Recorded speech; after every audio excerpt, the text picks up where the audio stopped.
The following segment is sponsored by Harding Mazzotti. In light of the recent CrowdStrike IT outage and a cybersecurity scare at UAlbany, it's clear how quickly cybersecurity failures and breaches can impact all of us. So what can you do if data breach puts your information at risk? We've got managing partner Paul Harding here from Harding Mazzotti.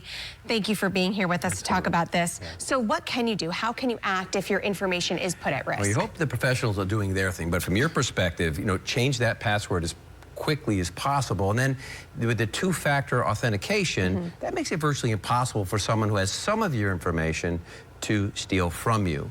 But it is one of those things where there's a vulnerability factor as you know it's going down. So watch your account balance, look to see what's happening in your credit cards. A dollar that doesn't make sense could be the beginning of someone getting in your stuff. Yeah, and with this CrowdStrike one specifically, was there anyone's information at risk? Is that something people should be concerned about? We've got congressional hearings coming up, but right now they're saying no. They're saying no.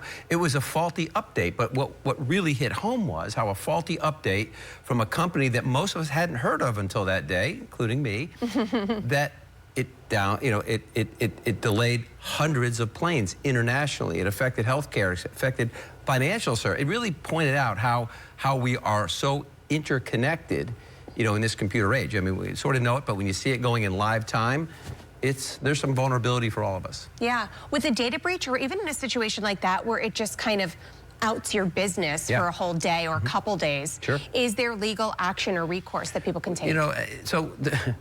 In a situation where this is happening, probably, right? Because you got CrowdStrike, they did something wrong, they've affected you financially. Different than if you've got somebody who's kind of holding you hostage, who's gotten involved in your business and is stealing from you. Because those folks usually are not around the corner. There's not days when it breaks in your house, somebody does something to you. You've got the police involved, you've got a high conviction rate. Right. Here, these people are all over the world, virtually never locate them, and they're often in places that the U.S. does not have any standing. So will CrowdStrike be exposed to some liability? I think so. Okay. But generally, when this stuff happens, we got lots of people who've called us. I've never seen anyone recover dollars from somebody who has stolen their identity. What a note to end on. Yeah, high point, high point. All right, Paul, well, thank you for breaking it down for us. Absolutely. And for more information covered in our weekly What Are Your Rights segments, or to send us a story idea, head to our website, CBS6albany.com.